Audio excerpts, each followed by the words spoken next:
Hello everyone, it is now that time. We're going to do the OPENBOR, which is Open Beats Arrange tutorial, as well as go over a few updates for the core set update. So I'm going into Hashi 2 CE, Community Edition. I'm going to go to Add a Game, and you have to do OPENBOR in a very special way if you want to have it on the main user interface. Just watch, and this is going to help you out with other things as well. So I'm going into the core set update for today, which is 3.17.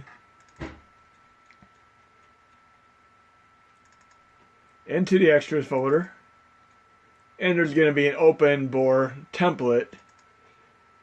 You have to go to all files so you can see this. You're simply going to add the e-boot, but you have to add it in a very special way. Just watch what happens here. So I'm adding this e-boot.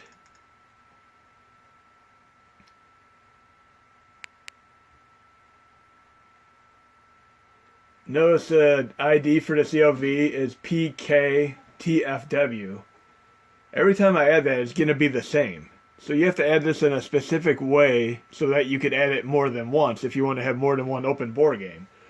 So we're going to start with Masters of the Universe, which is a He-Man game. And I said in my previous video it didn't work, but the newer version of it doesn't work, but the older version of it does. So we're going to add that as our first game here.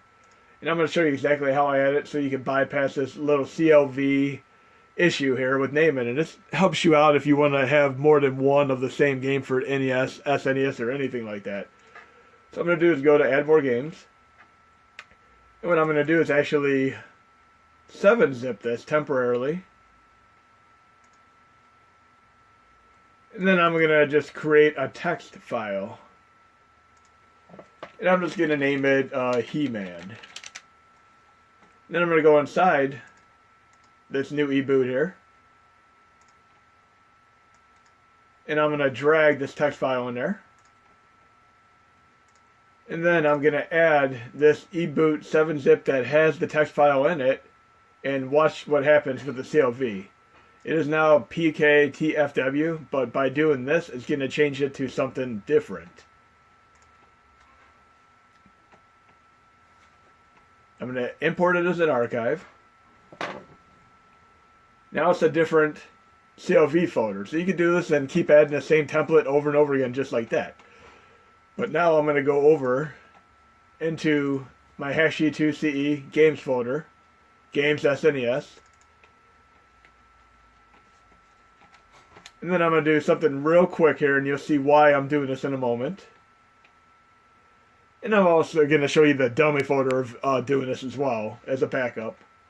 I'm going to look at the most recently modified here, date modified. Go into that folder.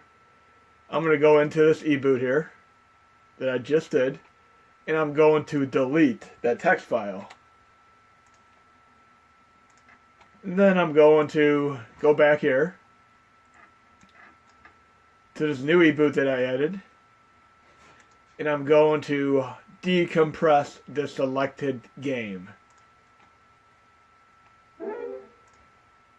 And this bin/7-zip is actually going to be running with the PPSSPP core. So bin/PPSSPP. Yes, OPENBOR is going to be running with the PSP core. Go figure. I was hoping one of you guys and gals would have figured it out, but you might have been busy playing around with other things. So I'm going to change this to OPENBOR Masters of the Universe. And I'm going to search for just some random Google art here. Doesn't really matter what I have. I'll just do this right here as my test. Now I have that added. And if you want to add another game, just do the exact same thing and you'll have a different CLV file. But if I just add the same thing I just did, it would pretty much wipe out everything I just did. But here's the next step of the process here. I'm going to go into the pack file I have for it, which is Masters of the Universe pack.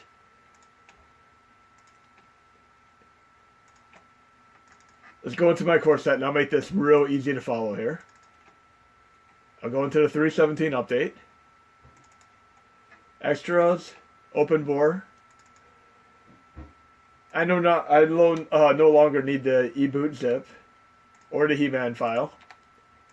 And I would just make a copy of this OPENBOR folder so that you could work with it. But I'm going to copy all the files in this directory. Then I'm going to go into my Games SNES folder and copy them all here. It's going to use the eBoot. It doesn't matter if I overwrite it. It's the same eBoot no matter what. Doesn't matter if I overwrite it or not. It's going to always load with this. And then the game that I would like to run needs to be inside the packed folder. And you can only do one game at a time. If you put more than one game, you're going to have issues.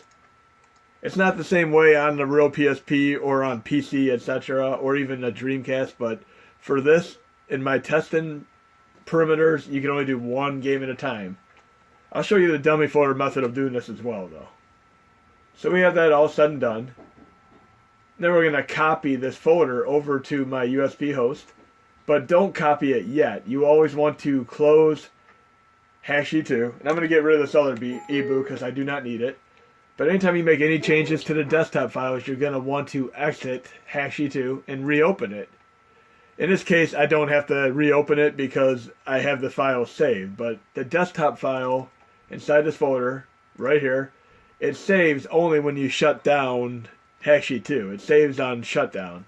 So you want to basically close it and reopen it before you add anything. But in this case, I'm simply going to take this folder and I'm going to copy it directly to my USB host. And that is how I do it.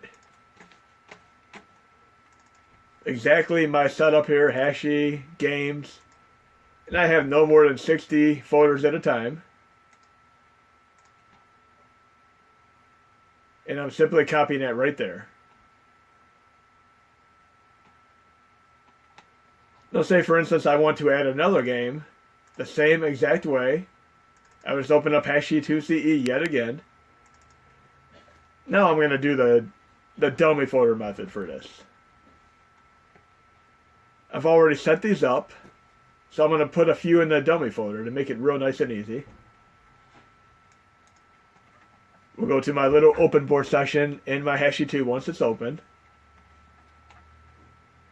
Then we'll pay attention to the USB drive here. I'm going right into my dummy folder.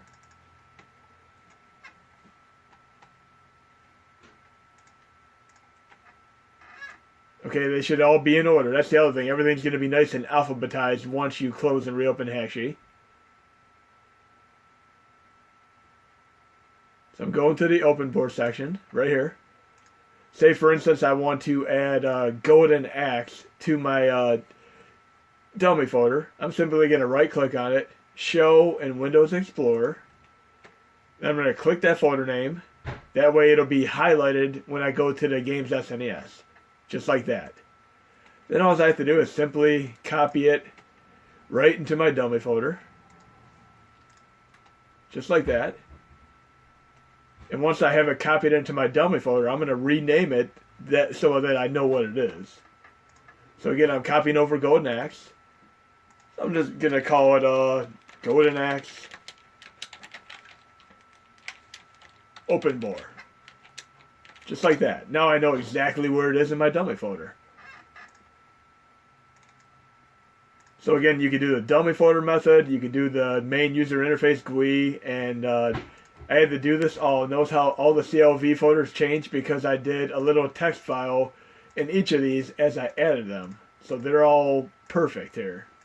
And I'm still working on getting G.I. Joe to run and a few other games, but everything else I got to run.